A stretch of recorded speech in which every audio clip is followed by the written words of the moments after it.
So where did you do your training? Well, I actually did my training at Surrey Fire and Rescue Service, even though the first service that I joined was Norfolk. It's a it's a long Okay. it's a long and convoluted story, the truth be told, Yeah. because funny enough, London was actually the brigade that I wanted to join right in the beginning, but there was a bit of a recruitment crisis at the end of the 90s, beginning of the noughties, where there was a hold on all Yeah, recruitment. they did a freeze across most UK for us So about yeah, 5 years-ish, wasn't it? I think So, I've still got the letter at home actually that basically said, look, if you want to wait 18 months, the next recruit course is in 18 months' time. nice. But actually, you might want to go and join another fire and rescue service, and we might have you back after your 2 years probation. A mate of mine had just moved to Norwich, and I was telling him this tale of woe. I'm a Watford boy, so Watford's my hometown. I was telling him this tale of woe, and he said, well, I've just seen in the local newspaper, which dates me, Norfolk Fire and Rescue Service are recruiting for firefighters. He says, why don't you try and get in here?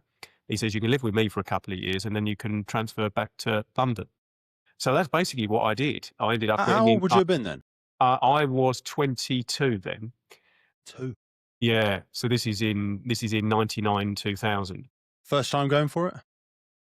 Well, I'd gone for London first. So London was the first one that I was going through. But yes, in terms of getting into Norfolk, I was lucky enough to get in the first time of trying, which I know is a very rare occurrence. It's very hard for people. They do a lot of, we still encourage people to visit the stations, do this, but so much of it's online now. We have the mental arithmetic and everything like that. And I know Hannah Valance's company, they do the values recruitment stuff. I spoke to the NFCC about that. Yeah, I think it was very different. It was very different to all of that. It was very different to all of that, Pete, I can assure you. But did you do the chest expansion tests and things like that? All of that, the bleep test and the whole range of things. I think the hearing test was the doctor actually whispering into my ear fire, and whether or not I could hear it or not. That was about the extent. That was about the extent of it. But I was fortunate enough to get into Norfolk. And then, the original plan was I was going to come back to London after a couple of years. I'm assuming you didn't tell Norfolk that. I did not tell Norfolk that. No. I would love to be here for 30 years. All of that. But I ended up enjoying myself so much at the station that I was posted to. So I was posted to Norwich City Fire Station, which sadly isn't there anymore. Well, the building's still there because it's listed, but it was one of the old 1930s buildings. And the first watch that I joined, Red Watch at Norwich City, it was a 21-man watch, and it was all men then. Two pumps, 2 specials, the boat, and it went to everything because Norfolk was predominantly a rural service. We spent a lot of the time backing up the on-call retain service, as well as dealing with anything that was in Norwich. And I just enjoyed myself, Pete, so much on the watch. It's a great station to start at. It was a great place to learn your trade. Yeah, great place to learn your trade. I stayed there for 8 years. So the original plan to transfer back all went out the window because I was enjoying it and really relishing the role.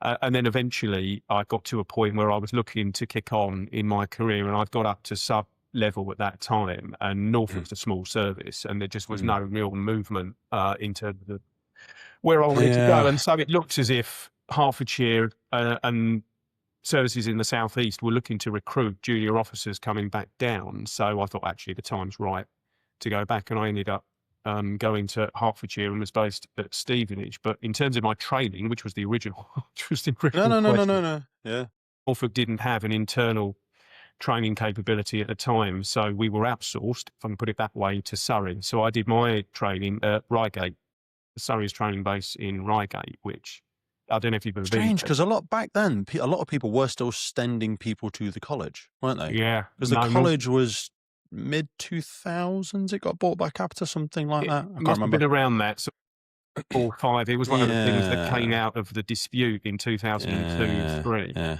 So it would have been around. It would have been around that time. So I did my recruits training in Surrey, which was actually quite useful. So I was still living in Watford at the time. Nice.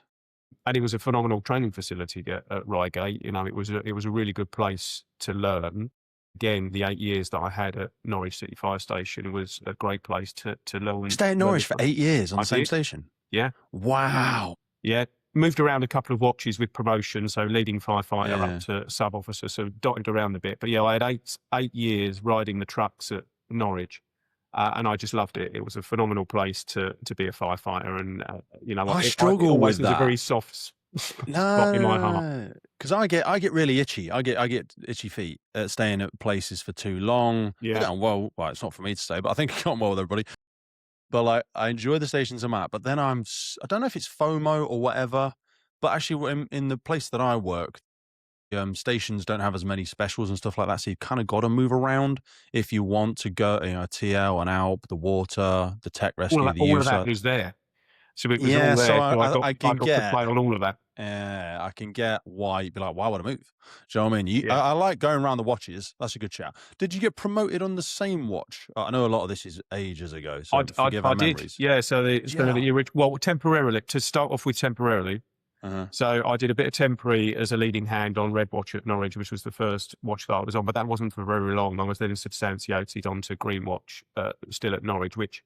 and there's always fors and against, isn't there? That whole discussion. I was going to say, what are the fors and against for you? Because do you think that's the hard? Because some people say that's the hardest move, and some people say going to station manager in the vast majority of services, or ride station officer, or station commander.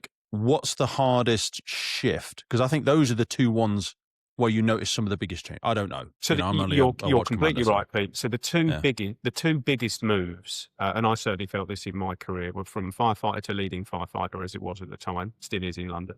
Yeah, that is a huge move, because you are stepping into that managerial leadership position. Your relationship with your fellow firefighters is different, despite what anyone may tell you, or it should be. And that's another discussion. But that is a big thing. Once you've actually made that decision that you want to progress your career in that way through promotion, then I think that's a big psychological step for anyone in the organisation. Do you think it's as much of a conscious move? Because you said people are making the decision to progress their career. Mine was out of boredom and also a bit of curiosity, because I was like, I mean, people might see this in services. These are my words, not yours. But some people are like, who's sitting in the front? My goodness. I'll tell you what, I'm not following them. Well, they probably did think that, Pete. But not about you, but sometimes you see people, you're like, but that's what I mean. I'm like, the good ones should go for it. Sometimes the really passionate ones will stay a firefighter for a very long time. There's nothing wrong with that. No. But I'm also like, if the really passionate, great firefighters don't go for it, then you'll be there sat there going, who? And I'm like, you didn't go for it, did you? Well, I'm going to sound like I'm swinging a lantern here, which I always have to be a bit careful of. But of course, when I was in that position, the old statutory exams were in play. And when I came out of training school, actually the advice that was given to me is that now you're in that learning mode, actually you might as well put yourself forward to do the leading firefighters exams. And actually, in many ways, that's more straightforward than the old qualified. So I don't know if you remember those, the old qualified exam. Someone sent me one of them the other day. Really? Yeah. Well, the old ones, because a lot of the questions are so relevant. Mate, we could get into that rabbit hole of building construction and stuff. I was a big fan of the statutory exams. I think that was a huge mistake to get rid of those. But I'd come out of training school and I was encouraged to do the leading firefighters exams, because I said, one, you're already in that learning headspace, and I get that. And the other bit was actually to do your leading firefighters is in many ways a bit easier than the old qualified that you used to have to do. So if you remained at firefighter level, after 4 years, you had to do your qualified. And actually that was a really, really good test. You had every bit of kit out on the yard, you went through it really, really thoroughly. And actually in many ways, the leading firefighters were slightly easier. So there was that. You see a lot of people come out their apprenticeships now. A lot of services and brigades do apprenticeships now, and they're encouraged to go straight in for their IFE level 3s. And I'm like, yeah, because you basically know it. Everything you had to talk about in your professional discussion, you had to probably do in some of your exams and all of your coursework and whatever the other work is. You kind of know it already. Right. But I do also see the flip side, not agree with it, but I hear a lot of your LFs and everybody else going, who do you think you are? Oh, you've been in the year, you're going for promotion. I'm like, that's not necessarily what they're doing. I'd like most of my firefighters to be safe to command, because I think it gives them a more holistic understanding of my decision rationale and what I'm trying to achieve on the incident ground. So I want them all to be drivers. I want them all to be safe to command. I'm not going to get into the payment thing around drivers, but that's what I would love them all to do, because it's resiliency in the watch. But some people are like, who do you think you are? You've just joined, going for promotion straight away. And I think that's not a great part of the culture, to be honest with you. I think there's a lot of that about. And we have to get over ourselves. We really do. And the experiences people bring in any given situation is something that we need to make sure we nurture and give people the confidence to go forward. And if they're showing the right attributes, if they've got the right values and they've got the right support and they're prepared to learn and listen and don't think they know it all, then why on earth do we not want to encourage those individuals to come through the organisation? But you're right, there probably was always a historical blocker there. Well, you haven't done enough time, or how long's enough time? What does experience? 20 years of doing something badly is 20 years of doing something badly. It's all of that conversation.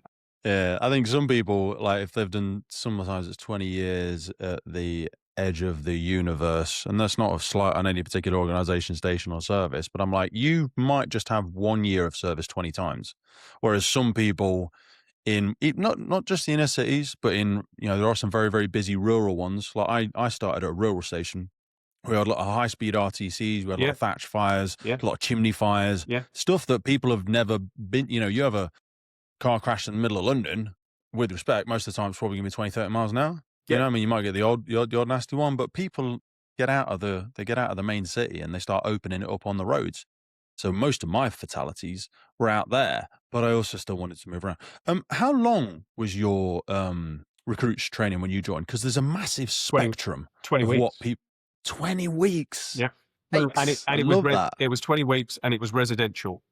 So you went down there on the Sunday evening. And then you were obviously there the Sunday night, and then you were straight into it Monday all the way through to Friday, and then you left Friday afternoon. And it was intense. What an immersive experience. It was. That immersion in building a team like that. And we said about the exams and stuff a minute ago, like building construction is one I'm quite passionate about. My dad ran a building firm for 40-something years. So he was like dragging me around jobs after school saying about this and that, and I was rolling my eyes, just wanted to go and get a bag of chips. But like, he would tell me about all of these things and, the lintels and the eaves and the purlins and and the rafters. So I was really interested in a lot of that. And when the IFEs, in my words, started falling out of popularity, I don't know if popularity is the right word, but a lot of places don't necessarily mandate them anymore. And we didn't really replace it with anything.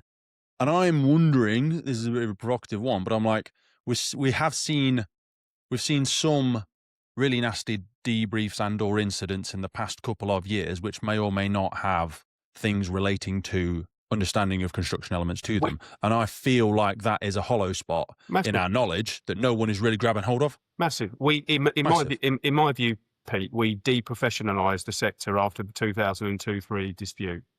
It's all, okay. And I say that with no moral authority whatsoever, because I was on a strike during that dispute, just the same as everybody else was. I was well. But the outcome was appalling across a whole range of different. And I don't blame anyone in particular or anyone. It is what it is. But yeah, it was what it was. But one of the things that we did was we threw the baby out with the bathwater, as we're always guilty of doing from time to time. Because did the fire service need reforming from the 80s and 90s and early noughties? Of course it did. There were a number of things that we needed to look at when we were looking at the threats and challenges that the sector was facing. But it didn't mean that everything was bad.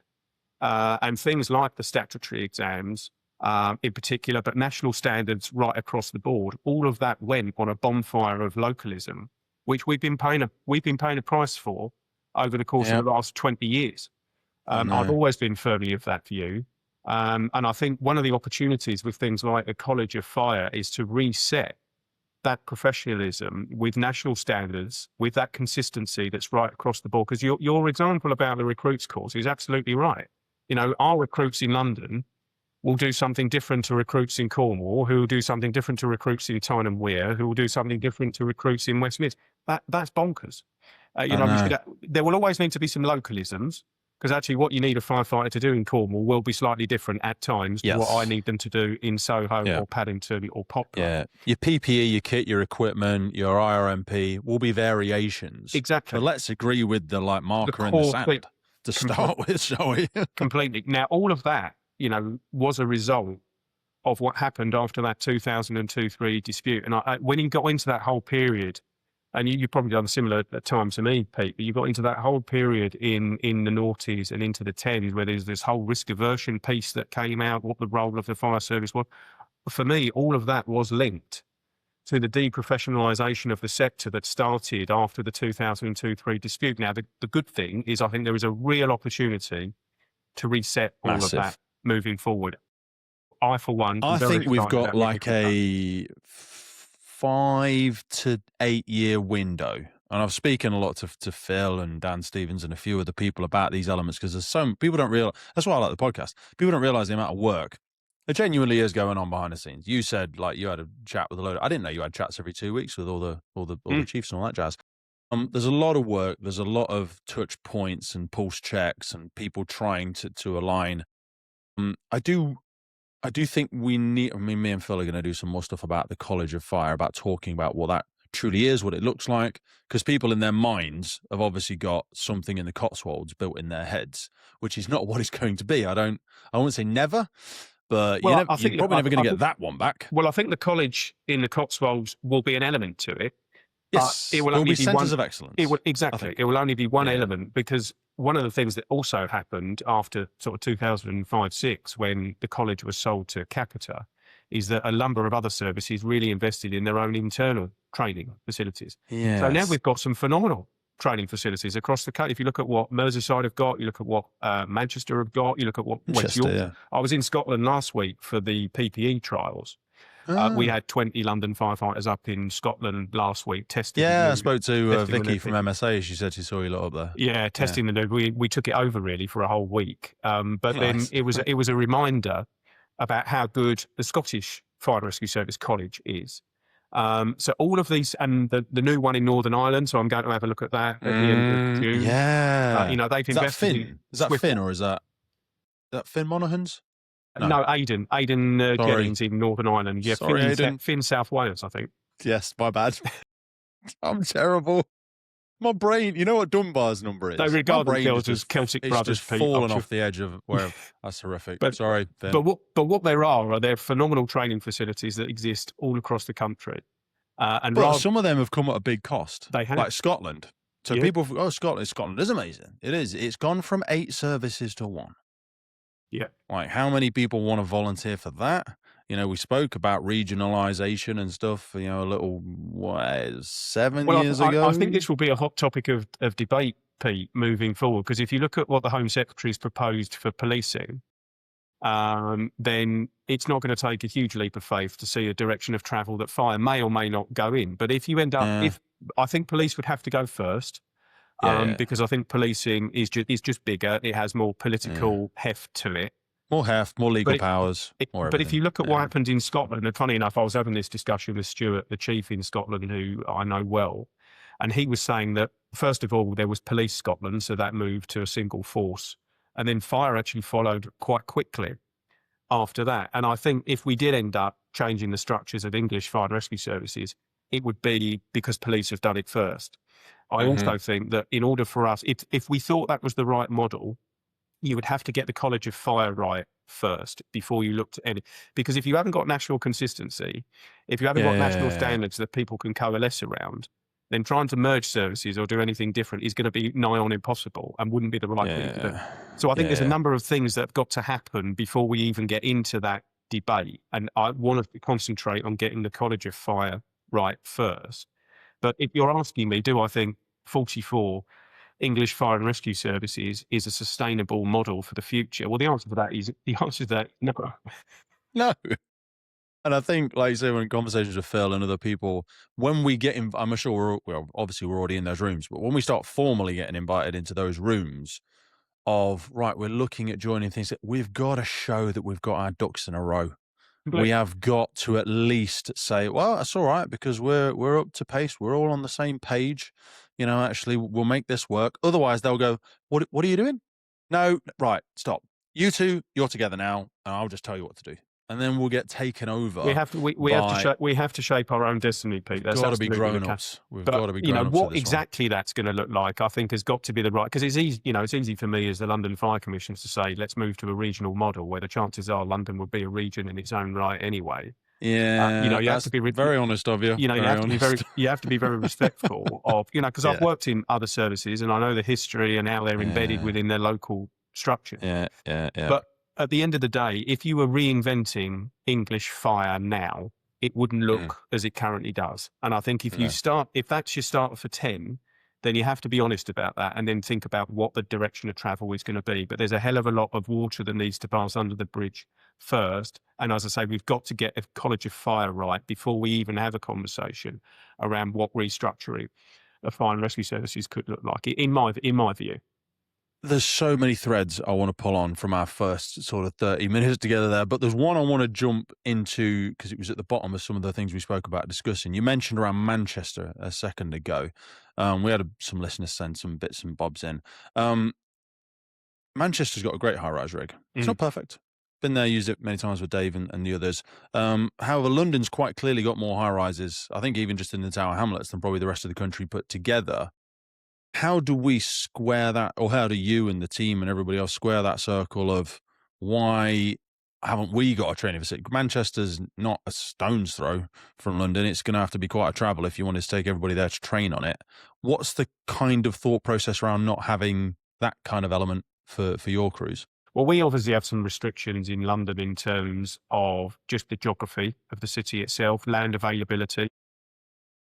Extremely expensive. Building something like the Scots have got, or even Manchester or Merseyside or West Yorkshire or anyone else in London is tricky. And there are environmental restrictions in terms of real fire training and a whole range of it, all for the right reasons. Oh, no. But it makes within the M25 is a congested space, and it's difficult to actually put something in place that meets everything that I would want our firefighters to experience. I think the real thing for me now, Pete, is just what these options are now nationally that we've got available to us.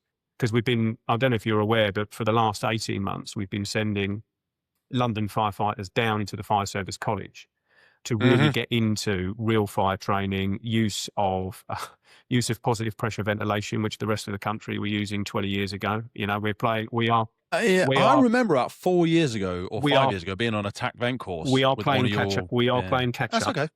Yeah. But what it's proven to me, because we've nearly put nearly 4,500 firefighters and officers through a TAC vent fire behaviour course down at the Fire Service College, training as a watch with quality instructors in a real live fire environment. They've relished it. I bet they loved it. So it's proven the concept.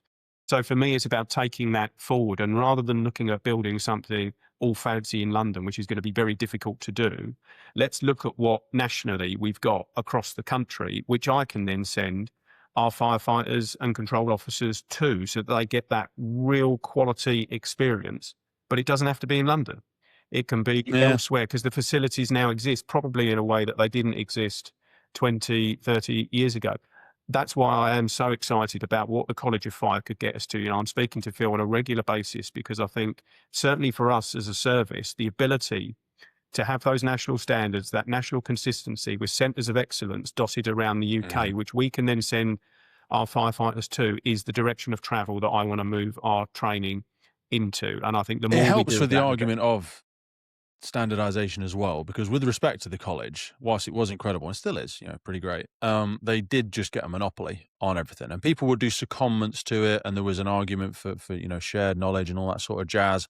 But if the offshoot became everyone does their own thing, well, yeah, everyone gets a nice training center, sort of, but also then they just start peering off slowly into different directions. Whereas if we did send everybody to Scotland for this, or Merseyside for, you know, USAR, and, you know, whatever, Manchester or anywhere for high rise, do you know what I mean? There's a much better argument for standardization there. I worry about the capacity element and how often we could get people there.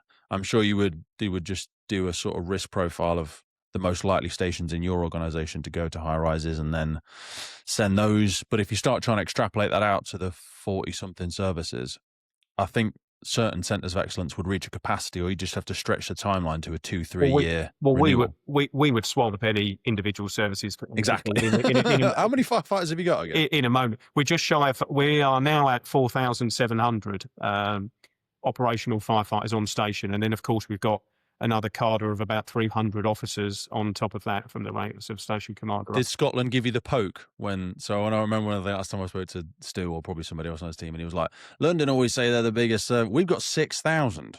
So let's just put that out there from the UK Fire and Rescue Service. But no, he's like, listen, Pete. In terms of numbers, they've got more fire. The thing I always say is we're very good value for money. So if you look at our population size, yeah, our operational boundary stretches out to the M25.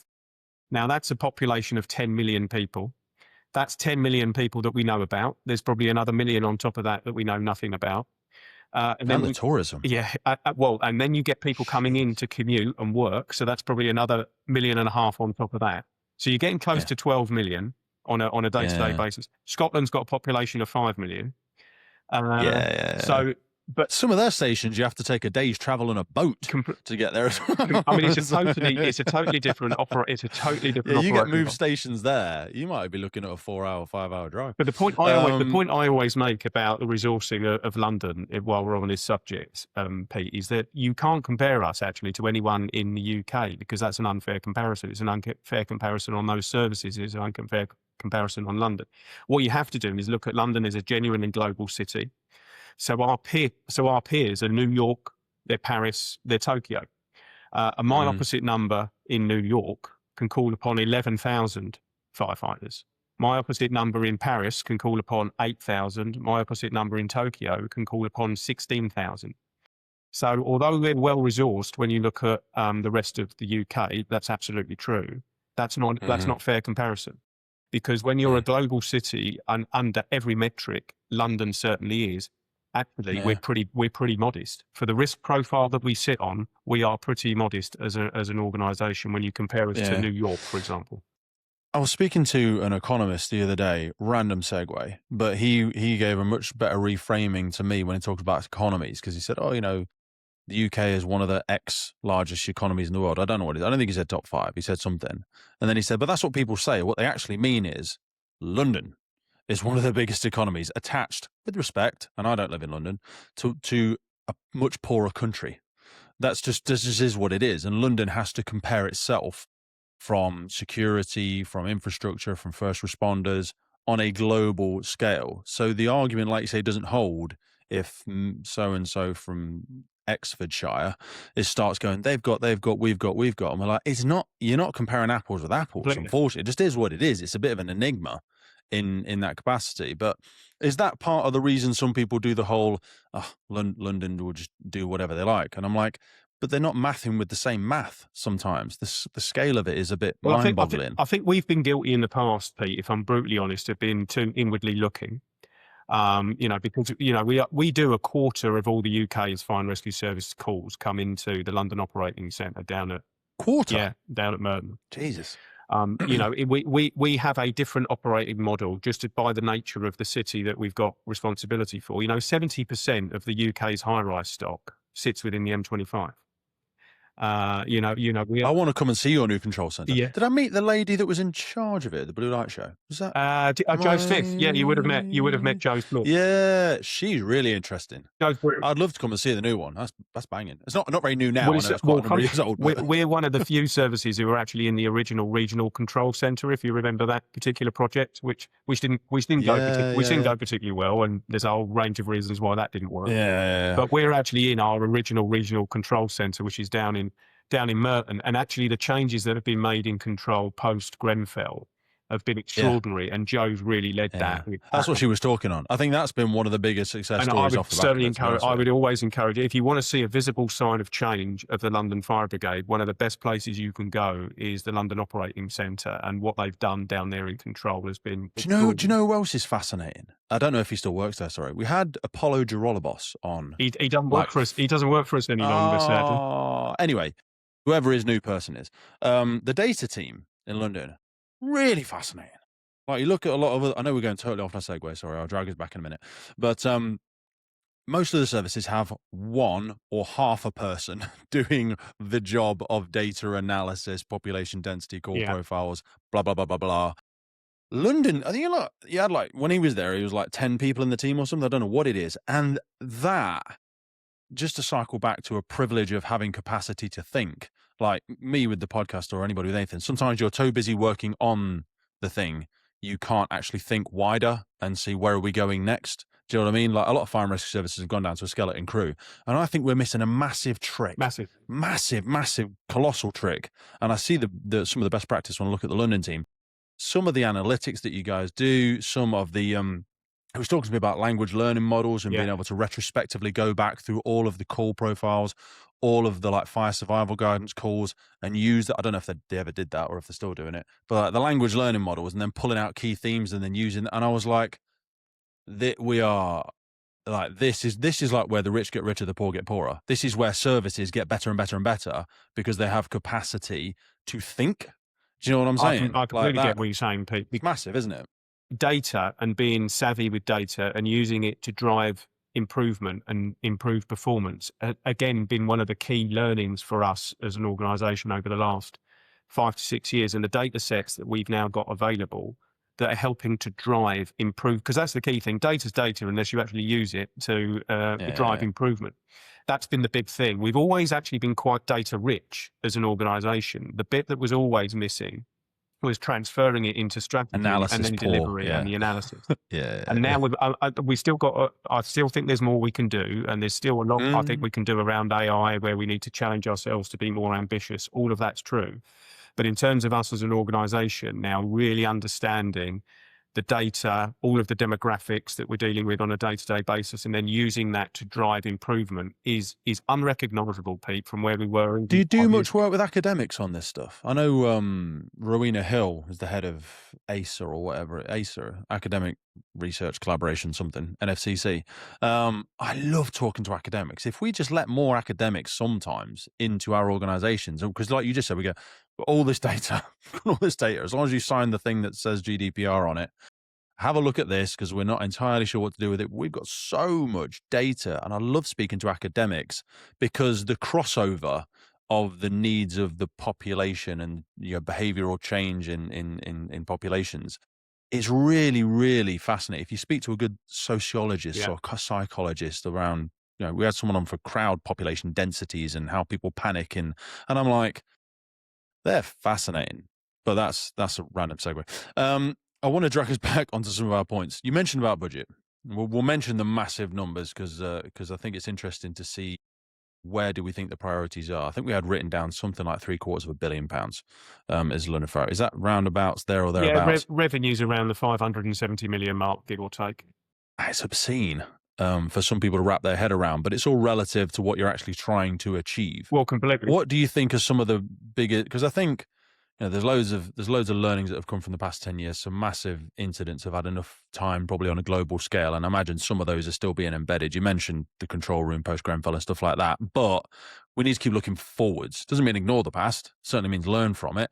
But what do you think are some of the biggest challenges not just you, but obviously the organisation are facing for smarter spending with something like this? Because you've got to have a much longer time horizon, I imagine, with something as large as London Fire Brigade. Well, I suppose my starting point, Pete, is that we're probably dealing with the most challenging operational environment for a generation, the truth be told. So if I look at what we're tipping firefighters out to on a day-to-day basis, so we're rescuing 6 Londoners a day at the moment from a whole variety of different incident types. Every third day, we're pulling a Londoner out of a fire situation. We're averaging now, I think, about 1 high-rise fire a day. We did a record number of e-bike and e-scooter fires last year. I think we were over 200. We did a record number of scary ones. We did a record number of we don't understand that yet. No, and we did a record number of wildfires since 2022, last summer. So the operational challenge that not just London, but actually more broadly across the sector that we face is significant. And what we've got to make sure is that we've got the agility to move as risk continues to change. So I always use wildfire and lithium-ion batteries as a good example. So 5 years ago or 6 years ago, I wasn't having a discussion about wildfire. It wasn't a thing. Then 2022, certainly not in London anyway. Other colleagues across Wales were, but certainly not in London. Then 2022 happens. And we've got LFB firefighters operating in 40, 41 degree heat, 15 significant incidents spread right across the geography of London, and we used every one of our appliances. We couldn't draw upon national resilience assets because all of our home county services were also dealing with their own issues. And we simply weren't having that conversation 5, 6, 7 years ago. Similarly, we were not having that conversation around e-vehicle fires and e-bikes and e-scooters. Lay on top of that, one of the, if not the most complicated built environment in Western Europe. Then the challenge of international and domestic terrorism, which has not gone away anywhere. If you look at the awful events in Sydney, Australia, and then you look at what happened in Manchester last year, that could easily happen in London, and sadly will do at some stage. You've then got an international operating context that is more complicated and more challenging than it's been since the end of the Second World War. And all of that plays out on the streets of London, Pete. I'll give you an example. So the war in Ukraine, we had a fire in Leighton in 2024. I can say this now because it's in the public domain. We had a fire in Leighton in 2024, which was a Ukrainian business, and it was linked to the Wagner Group. So when we have, this is what I'm saying around the whole nature of being a global city, is that when you have these international tensions that play out what can seem a million miles away, they play out on the streets of London. You get the ripples in a way that they don't in other parts of the UK. And we have to be prepared and ready to respond to that on top of all of those other challenges that I was just alluding to. So in amongst all of that, what we have to have is agility in our training offer, because the thing that we have to make sure we keep pace with is the changing nature of risk. Fighters are not getting the training that actually reflects what they are going to on a day-to-day basis, then we've got a real capability gap there that we've got to do something about. So that's why my biggest priority around our budget, and it seems 570 million seems like an awful lot of money, but again, my opposite number in New York has got £1.5 billion to play with. And New York, in comparison to London, is very comparable, both in terms of population size, profile, demography, a whole range of metrics. It's a very comparable city. So we are actually very good value for money, you would expect me to say, but I genuinely believe that. And then I look at the money with what you're being expected to achieve. Sorry, go on. With what you're being expected to achieve is very value for money. We're never going to be able to pull on all those threads, but the technology one. So the wildfire one is frustrating because, we'd like to have been working with environment agencies. I hate it when we feel surprised by stuff. It makes me feel dumb because we're not being invited into these rooms early enough when things like technological development's happening. It's like you've got kids in a back bedroom making something and you're in charge of the house, that if something goes wrong, you're going to have to go in the bedroom and sort it out. And you get in there and you realize they've made a nuclear reactor and you're like, whoa. Yeah. Why did you not tell me about this 3 weeks ago when you started buying stuff? And I feel like, capitalism and industry it was always outpacing us a bit. We're always playing catch up, but now it just seems to be extrapolating and accelerating away for us in the distance, throwing challenges over its shoulder for us to try and deal with. From your level, from the NFCC's level, how are we plugging into the tip end of that sword, or at least a bit further up the sword, to help better prepare for these things ahead of time? Because it very much feels a reactive approach from all of us, myself included, in certainly things like lithium ion, and they live amongst us. I can't imagine the number of e-scooters and everything that are just littered across London, as an example. There are lots, Pete. I can assure you. But your point. I'm down there every month, and they're everywhere. Your point is really well made, and we've got to get better at that. I mean, we've got a small R&D function within London Fire Brigade that looks at organisational and operational learning in particular. So drawing down international examples and also looking at where we can learn nationally. Now, we're much more embedded in the National Fire Chiefs Council than we probably were 10, 15 years ago, which was a detriment to us as an organisation. And it's only really by pooling our combined resources with other fire and rescue services in the UK and internationally that we can help to keep ahead of this changing nature of risk, not just in relation to lithium-ion batteries and modern technology, but climate change, international terror threats. What does that actually mean for the fire and rescue service? Our evolving role.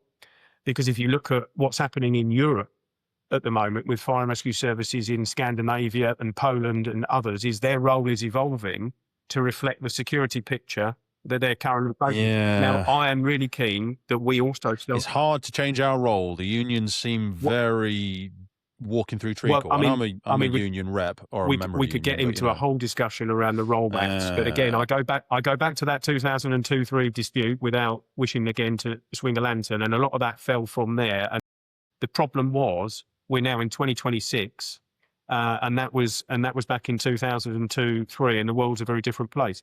Now, to be fair to the FBU, and I meet with Steve Wright quite regularly, I have a very good relationship with our own FBU senior executive. I think there is also now a real opportunity for us to operate collectively for the benefit of the sector and everyone who's either an FBU member or not, in a way that I don't think was there 4 or 5 years ago. So again, similar to the College of Fire, as much as we're operating in a very, very challenging environment at the moment, I also think we've got the opportunity of a generation to reset the sector.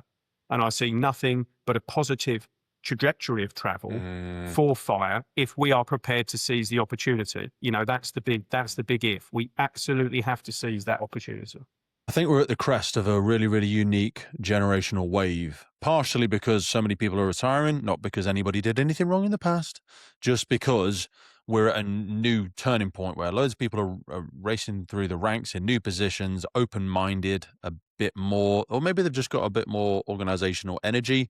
And these are my words, they've not been beaten over the head with no's for their 40-year career, I don't know. But I think we're at a very unique crest of a wave if we lean into it. And also, Steve's nice. I like Steve. No salt on Matt at all. Matt did a tremendous amount. He deserves lots of congratulations for the work he did with the FBU. But Steve messaged me every now and again on WhatsApp. They're very open to being part of conversations a lot more than I think historically they ever used to be, in my personal words. But I still think that the technological element of it, just to cycle back for a second, is not. I imagine from a global risk perspective and terrorism and all that jazz, I'm sure a lot of chiefs, and certainly yourself, probably got very close relationships with the inner workings of how government works, and you getting a heads up on that stuff.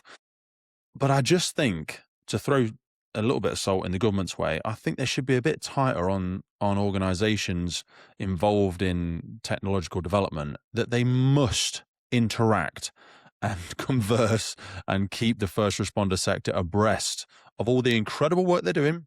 That's going to help us all. Most probably, I think most of the technological advancements will be mostly net positive, but they need to talk to us earlier on before they surprise the world and us with a new thing that we then have to catch when it goes wrong. I just think we're there. I know we don't want to send all the millionaires away. I know we don't want to discourage them from innovation. We're not trying to do that.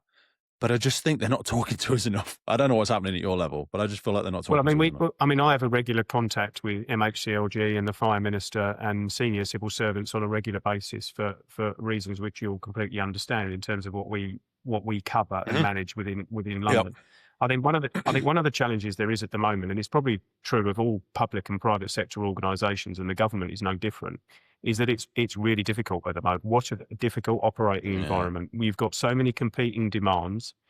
Public expectations are sky high, and the operating environment is completely different to what it was 10, 15, 20 years ago. And one of the challenges when it comes to funding that we always have is we are but one voice in a very loud choir.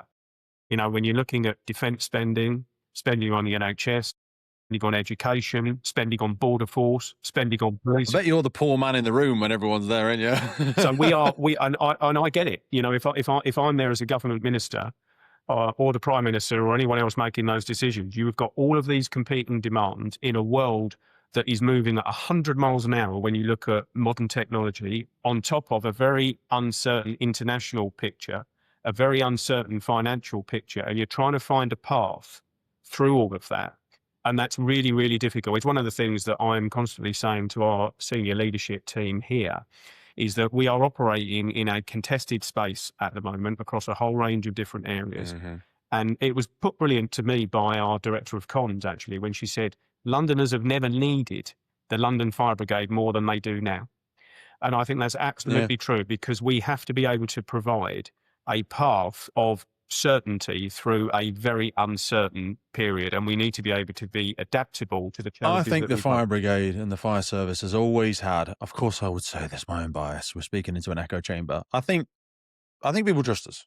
I think as a moral compass in society, some people love and hate the police. They're either happy to see them, not happy to see them. We know why we call the ambulance, and they help us when we're really, really struggling, and they're incredible at that. We are very much the emergency bit. We are the, I don't know who's going to solve this. Big red toolbox turns up. Help me, please. I think we are that answer. And I think people should, that's why we do the pink firefighter thing. Because I think we should use our position as firefighters to try and be a moral compass for the causes, for the things, for the bits of social need that we don't think are being addressed. And we should do that. And I think we shouldn't undervalue our position as that. I think I want everyone to walk down the street, and if they see a firefighter, they should see it as a place of safety. They should be able to go to that person, even if they're not sure what the answer they're looking for is. That thing should be a positive symbol in everybody's mind. And I think people sometimes see that as stepping outside of our role and go, that's not our job, that's not our job. I'm like, we should be it's the right thing to do, people.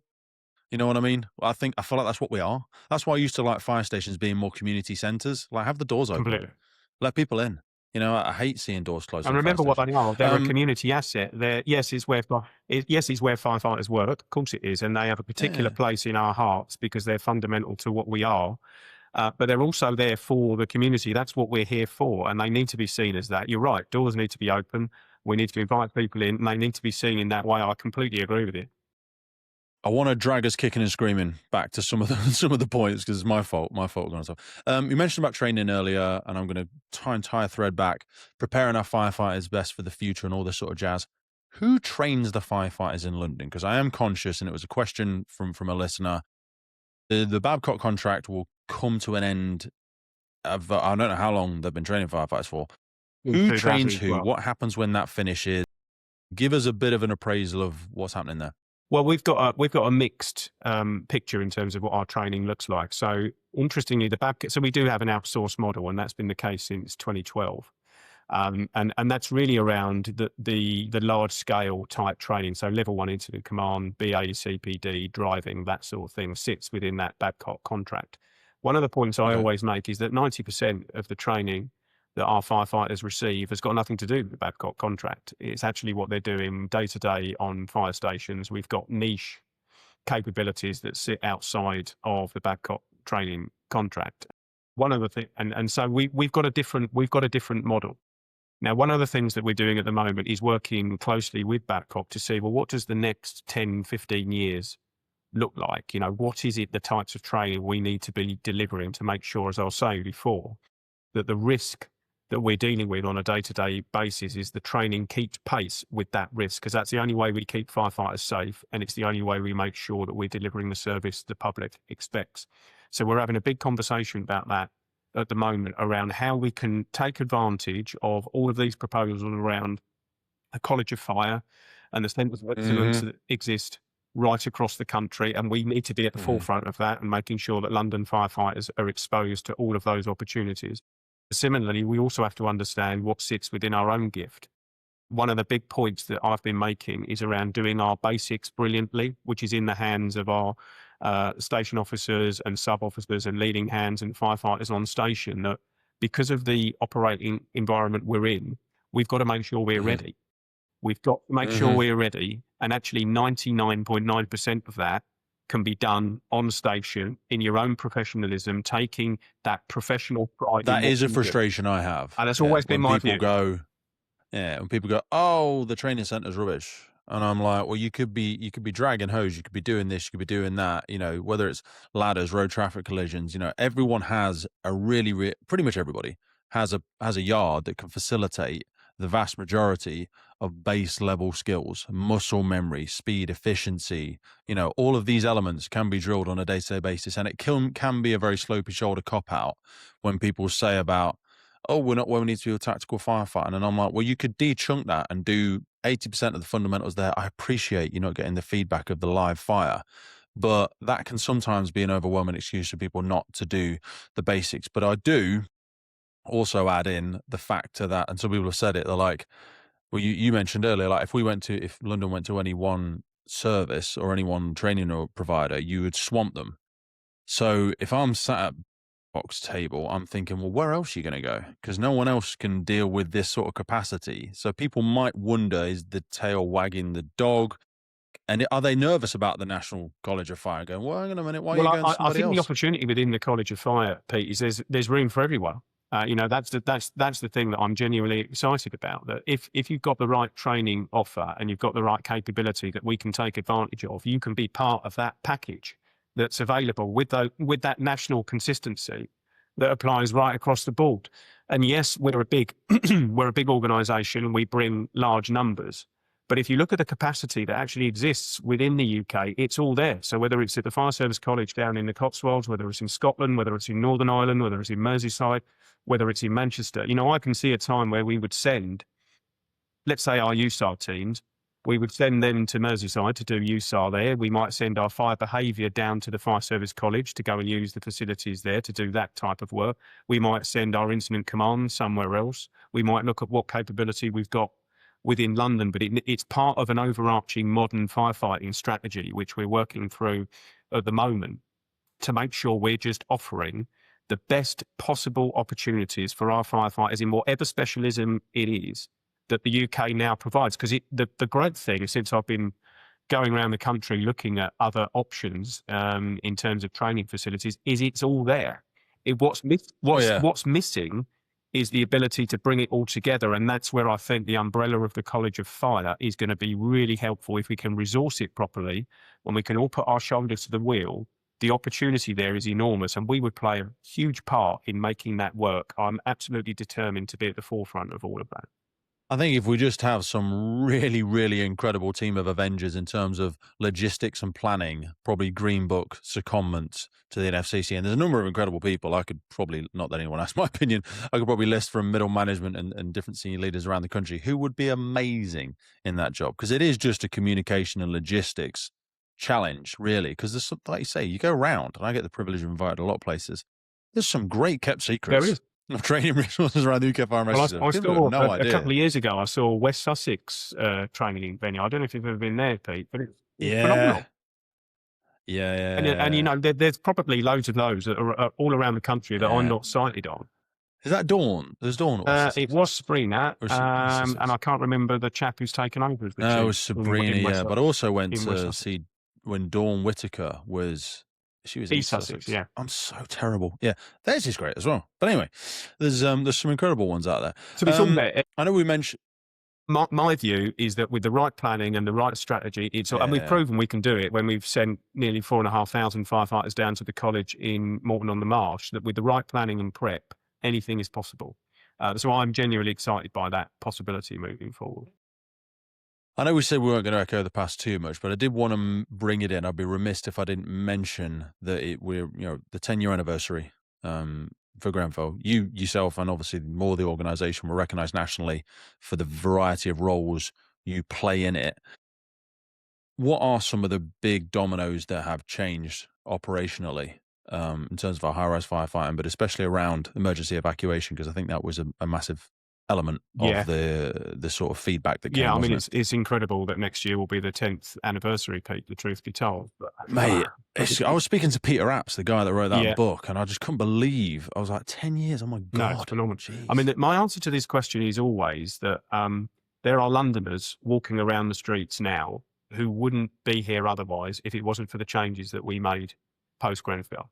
And I've seen that for myself as an incident commander. I was the incident commander of a fire at New Providence Wharf in 2021, which was a failing high-rise with people trapped inside. 15 fire survival guidance calls were on the board when I arrived on the scene as the assistant commissioner there. And it was the first time our new policy and procedure had been put into action following all of the changes we made post-2020. And they worked. And we were able to safely evacuate nearly 200 people from that building. Only minor injuries were involved. And as I said, we had 15 fire survival guidance calls on the board. And when I actually went on to the command unit where our fire survival guidance was being managed, I was actually expecting chaos. I thought, actually, I'm going to be walking into a really, really stressful and chaotic situation. The polar opposite was true. I went on there, it was calm. It was professional. The station commander, Chloe, who was on the command unit then, was just the epitome of professional, calm and resolute. There was a very clear plan. I was left as the incident commander under no doubt about what we needed to do. And that's just one example. And we've seen that play out time and time again. The Dagenham fire at the Spectrum building.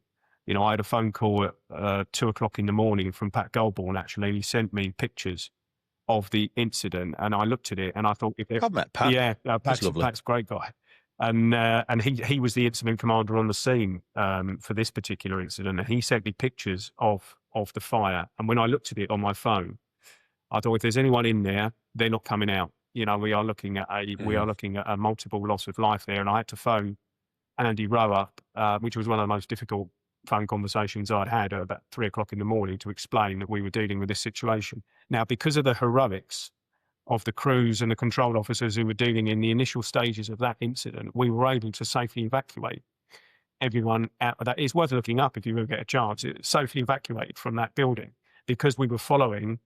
I'd love to do a debrief on it. I'll annoy you with a WhatsApp message. It'd be well worth doing. And so when I look at the legacy, if you like, of what Grenfell has left to the London Fire Brigade and London more broadly, I look at our operational capability and competence when it comes to things like high-rise and mass evacuation and fire survival guidance call. If you look at what they do in control now to manage multiple fire survival guidance calls, Pete, if there's anyone in the world doing it better than us, I would be surprised.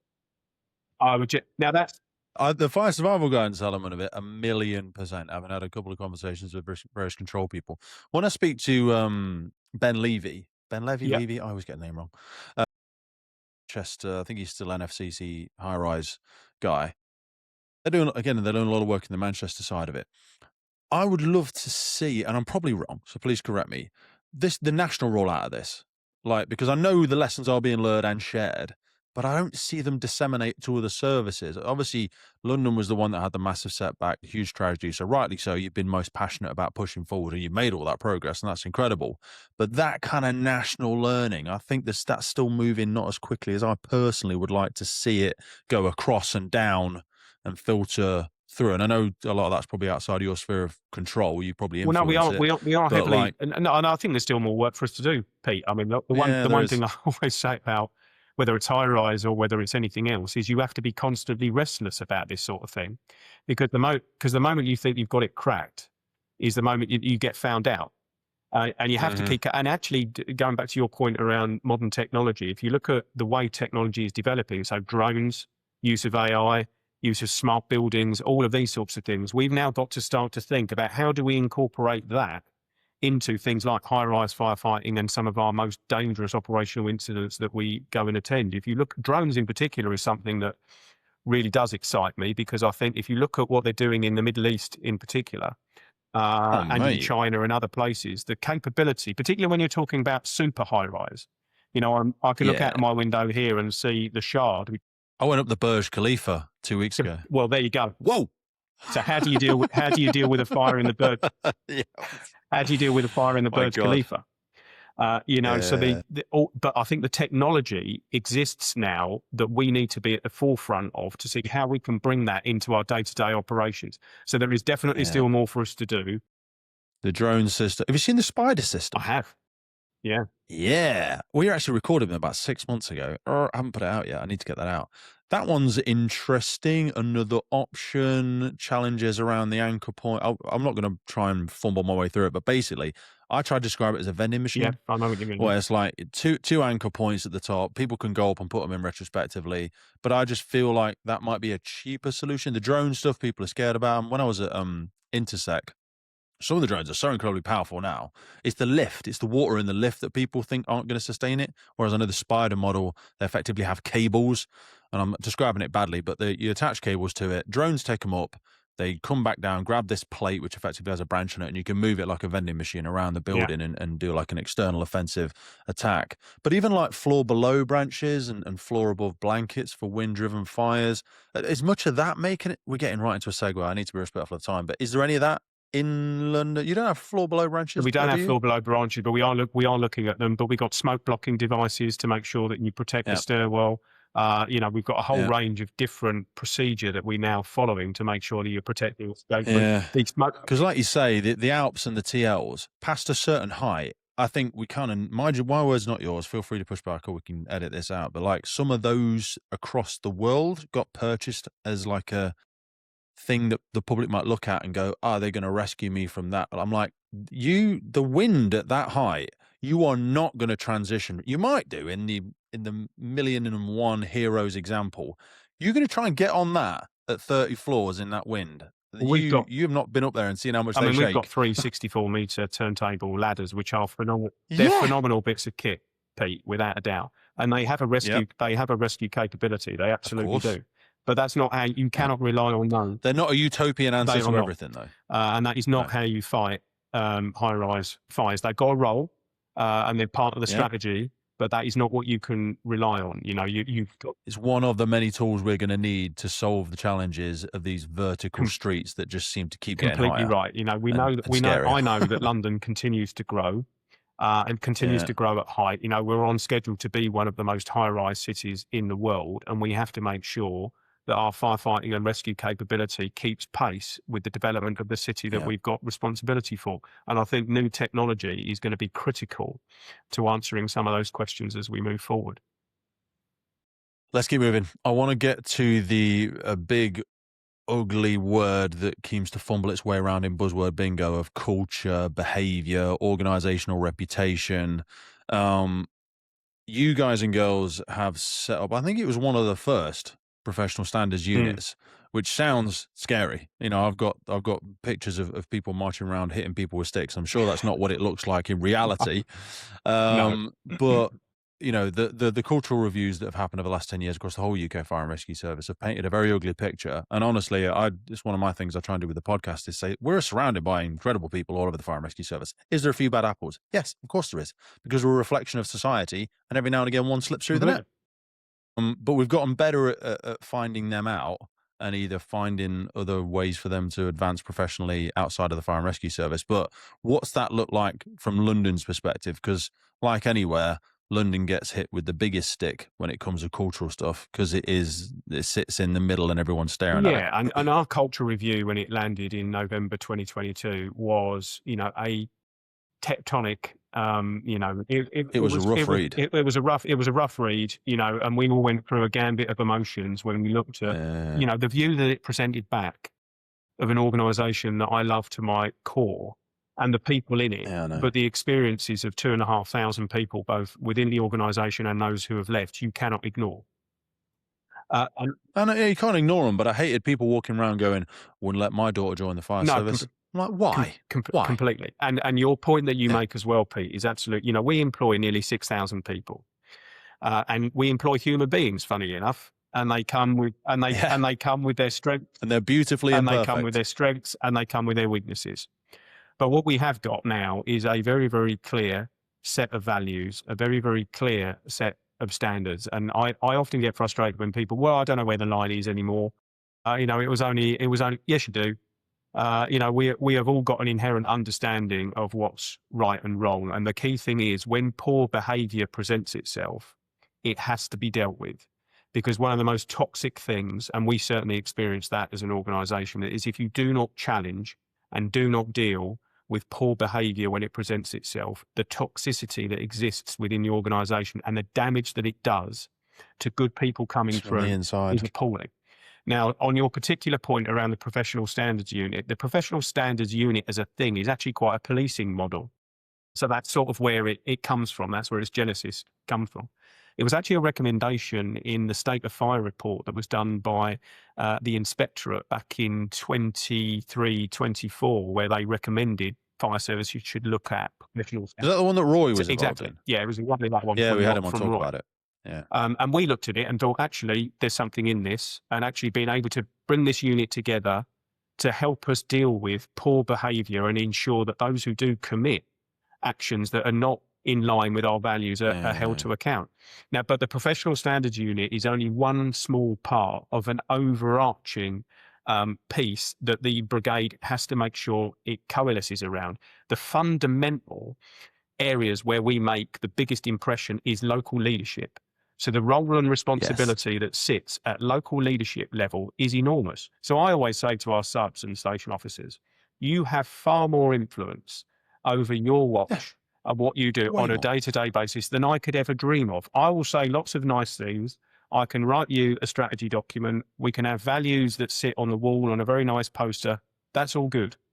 but how you behave, it will pale in comparison to your personal influence and leadership. And that local leadership is absolutely pivotal, because we have to create an environment where the real potential that exists in this organisation, which I see I was North Kensington and Kensington fire stations yesterday, talking to the watches. Every Monday I go out to fire stations and just sit down with watches and just have a straightforward conversation. And it never ceases to amaze me, the talent that exists in the organisation, and we have to make sure we enable that talent to come through and rise if it wants to. If it wants promotion, great.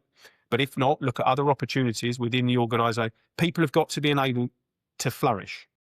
And when you've got toxicity running through an organisation and you've got poor behaviour, it stops people being able to flourish within the organisation. And then we will never keep pace with those risks that I'm talking about before. If we do not allow talent to flourish and people to feel safe and secure when they come to work, guess what? We're going to be a shadow of the organisation that we need to be. So there's always a moral. Because I think 40% of you is being suppressed by that cultural ceiling and that toxicity. So the people that would and should and could and are passionate, and you see those flickers, like you say, when you do a station visit and someone does like a mental tap dance with their own passion, you catch them in a moment of brilliance. And for you, it's probably hard because you're like, hey, have you spoke to so-and-so in this department? Like, they'd love you. Haven't even got a promotion if you don't want to. Just bang them an email. Here's the phone number.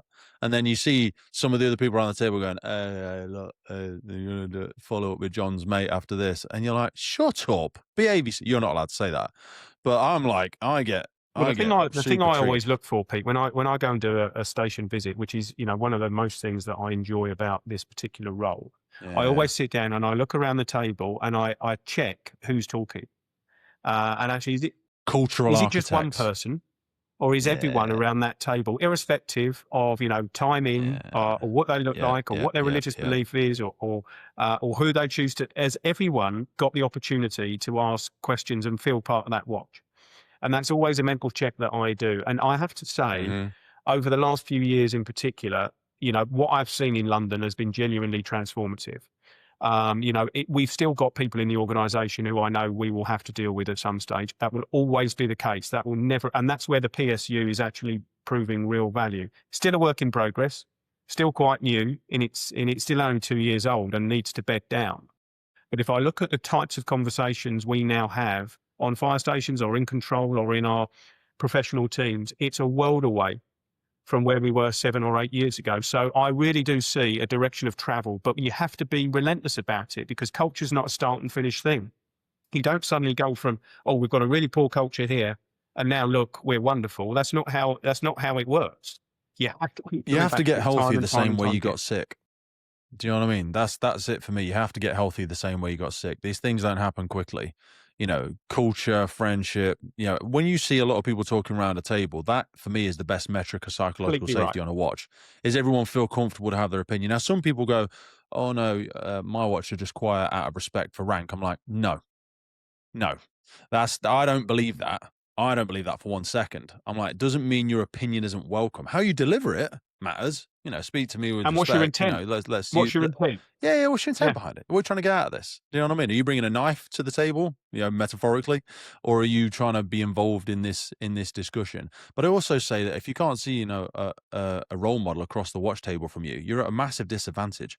We should have people around us that inspire us for a variety of reasons, not just their capability on the fire ground, but their moral compass. I completely. But I also have this little trick in the back of my head, and I'll not go on with it. But I always imagine if my dad, my mum, my sister, my missus, and my daughter, I imagine that they're watching everything I do. Like if some YouTube channel was following me around in my life, I'm like, is this the moment they would leave the room or shake their head? If I'm walking past a thing or if someone says a thing, would they be proud of seeing the person I pretend to be? Do you know what I mean? When I'm with them and the firefighter they think I am and all this jazz, like, am I that? So I try and think that all the time. Like if my mum was watching me right now, would she be impressed or disappointed? Well, that's a good way of framing it, Pete. Are you the firefighter that your wife or your mum or your kids or anyone else thinks you are? And if you can say, I always say to people, you've got to do the mirror test. You've got to be able to look yourself in the mirror and say, right, today, have I done everything I possibly can to be the very best version of myself and support everyone that I work with? and put everything I can into making the London Fire Brigade a better place. And if 9 times out of 10 you can say yes, I'll tell you what, we're not going to go too far wrong. And you can make mistakes. You see, this is the other thing. As long as what I again tend to say is that what was your intent? So was your intent to do the right thing, but actually the outcome didn't turn out in the way that you expected it to? Well, that's fine. As long as we learn from that, and then we don't make that mistake again in the future, that's how organizations develop. But you have to have that psychological safety, to use that phrase. I think the same with my relationship with my missus. I'm like, is my goal to understand and be understood, or do I want to be right? Yeah. If you want to be right, you can be right or you can be happy. You know, you can seek to understand and seek to be understood, or do you just want to be right? And that you're just trying to beat people over the head with your opinion. Well, then you're not even you're just on broadcast. Like, come on. Exactly. Where's the humility? You know, the benefit of difference, you know, it's enormous. You know, you can read all sorts of books. You can look at all the academic theory. We know that having a difference of opinion, a different sort of viewpoint, makes us better firefighters. It makes us better officers. Makes better people. Completely. You know, even in an incident command scenario, if you're listening to the views of your command team and firefighters and you still have to make the decision, but you're actually giving yourself every option to listen to the views that are there, and people feel safe to come forward. I tell you what, you're going to make better decisions and there's going to be a better outcome. And you just apply that to the organisation that you're running. Got to keep having that humility, though. I always think about it with these conversations. How many mistakes have I made today? I've got a few people's names wrong, a few people's services wrong. I said accidentally said earlier that I was a union rep when I've never been a union rep. I just put that out there. And I'm like, no one cares. As long as you come at it with a bit of humility. I always call this listening out loud, because I'm like, learning out loud, because I'm not going to get it right. But no one cares. You know, if you pretend you're right all the time, people will just see you as disgusted. They're like you as a commissioner. Like, get stuff wrong. One of the great things about the station visits is that, you know, no one's ever short of coming forward and telling me what I'm getting wrong on a regular basis. And that's but that's great. Because funny enough, one of the walkies. I'm glad I've got you, John. Here's my list of things you're ruining the service I love. Wonderful. Yeah, well, it was. Have you also got some proposed solutions? Well, or are you just blamed? No, and to be fair, you know, the conversation that I have on the station are brilliant, and it's what I get up for, if the truth be told. But yesterday, actually, I did say to the station officer, who said, "Oh, I'm really sorry. You know, we've gone through a bit of a moan list here." I said, you haven't at all, actually. That's not what you've done. I said, actually, there was some really useful feedback there. I've taken some notes to take away. And he did it in a really professional way. And do I know we've still got lots of work to do as an organisation? Yes. And we always will. Because, as I say, until we stop employing human beings and we just employ robots, we're still going to make mistakes. We're still going to do things in the wrong way. But it's what is in our gift is the intent. The intent is within our gift. And as long as we are always trying to strive to be better versions of ourselves and have a better organisation, then I'll tell you what, despite all of the challenges that we face, we're going to be in a good place. And that's the message you just have to keep coming back to time and time again. And I know the responsibility that sits on my shoulders to live that. You know, it's easy for me to say it. It's easy for me to write it down in strategy documents and also, but you have to then live it, and it has to be seen. And that's really, really important to me, and it's really important to the senior leadership of this organisation. How do you do that? We're only going to take 10 more minutes because people won't know we're on a time cap today, but I want to zoom down to the local and the personal just as we sort of wrap it up, because the more senior leaders I tend to speak to, the more I feel I get insights. Not necessarily come across too much today, though I imagine it's somewhere in the background. It looks like a very lonely job at times, because you have got to keep... You have a professional head. You've got to keep certain things close to your chest, not because you're lying to anybody, but because there's some big dominoes at play, and you're not privileged to talk about things that are still in progress. You don't want to promise the world and deliver nothing. How do you not go off sick for years at a time with anxiety and stress? What are your kind of like things that you hold on to in the storm of political and financial and people dying and everything else? Like, what do you do? What are your day-to-days? Is it family? Is it friends? Is it, I don't know. There's a whole range of things, I think. But you're right. At times, you know, when you sit in a very, very senior leadership role in an organisation, you can sometimes look around and go, you know, where's everyone else? But the big thing for me is about the team that we've built within this organisation. So if I look at, you know, my executive leadership team, and there's 6 of us within that leadership team, we are genuinely a collective endeavour. Because yes, the London Fire Commissioner sits there as a position and it's the figurehead of the organisation. But I'm fortunate that I'm surrounded by people who are far more talented and capable than I am. And that's quite deliberate. If I'm honest with you, I need people who are far more capable than I am in order to give us half a chance to run this organisation in the right way. And I'm very lucky with who I've got there. So there's a phenomenal support team that sits around me personally, but also the senior executive team. And then the tier underneath that around our senior leaders, if there's about 50 of those now, there's some phenomenal people who sit as part of the senior leadership team of this organisation who I absolutely rely on, and the vast majority of whom have got far more capability than I. I am quite self-aware in terms of the pressure that comes on sitting in this role. I mean, my sort of starting point, Pete, is that I'm a firefighter. I always have been. I just happen to be a firefighter who's now in a very senior position with some additional responsibilities that sits on my shoulders. Now, for me, that really works in grounding me in terms of every decision that I make. I put myself back to Firefighter Smith, sat on the truck, and what would he want Commissioner Smith to be doing? And I apply the same when I look at control, and I had the real privilege of spending 2 years in control in the aftermath of Grenfell, and they are always in the back of my mind because that's often a Cinderella part of the organisation that's probably not had the due care and attention that it should have had. And then all of our professional teams who actually enable us to do what we need to do on a day-to-day basis, and that really grounds me. So the work structure is really important in terms of my resilience and making sure this is seen genuinely as a team endeavour and a team effort. That's really, really important because no one individual can suddenly transform an organisation or have it is just physically impossible. And no that level of ego would be dangerous for anyone, I think. And I like to think that anyone who says that they don't have an ego is lying. But what you healthy ego. What you have to, I've got a massive ego.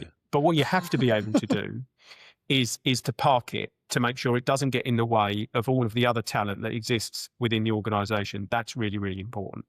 And then on a personal level, I do things like, I'm not sure whether this is good for my mental health or not, but I go and watch Watford FC on a regular basis, and that grounds me, Pete, the truth be told. And I'm very lucky. You look like you're still hanging in the gym as well. I was going to ask you, I know you're a bit younger than some of the other chiefs out there, but I'm like, we got to lead by example. I'm not saying you're getting in there every day. I don't know what you're doing. Sounds like I'm blowing smoke up your ass at the end of it, but like, I find that so important for my mental health. I can never stop being massive. Chucking bits of metal around the gym is definitely my happy place, Pete. The truth be told, and I do try and be as relentless as I can be. If we get too cognitive, I feel like that's not good for us. We've got to feel and move and do. My family structure as well, Pete, is also very important to me. I'm blessed with a fantastic, understanding wife, 2 great kids who make sure I don't ever get ahead of myself in terms of what I are. Who actually find my brother's job far more interesting than I. He's a A&E consultant, and he operates on the Northwest Air Ambulance. They think that's far. That's a hard team to get onto. The air ambulance teams. They think that's far cooler than being the commissioner of the London Fire Brigade, and they're probably right. Yeah, my brother-in-law is ex-RAF and he does some of that now. Wicked job. But anyway. All of that keeps me grounded, Pete, the truth be told. But it's a team endeavour. That's the big thing. Yes, there's responsibilities that come with this role, which always weighs heavy on me. That we're always a moment away from a significant challenge to the organisation, whether it's operationally or whether it's in the HR space or whatever it may be. That's just the nature of where we are, and I accept it. But you cannot do this without that team. You can't let that paralyze you. No, you can't. You've got to let that drive you to be ready and keep working and keep evolving and keep going, recycling the thought process. Look yourself in but if you thought about it too much, you paralyze. Look yourself in the mirror. That's the thing for me. I have to look myself in the mirror every day and knowing, am I trying to do the very best I can for this organisation every single day? And as long as the majority of the time I can keep saying yes, all good. And that's it. Keep it simple, mate. Don't overcomplicate it. Well, mate, look, I really appreciate your time today. I want to give a shout out to Amy for pacifying me with conversations on logistics yesterday. I was going to pop down, didn't pop down, did it this way. She's been awesome. So massive thanks to Amy. I'm going to let you crack on with solving the rest of the world and getting back to all the boys and girls doing some great work in London. But really appreciate your time today, brother. And I really hope we can do it again. No, it's been a privilege, Pete. Thank you.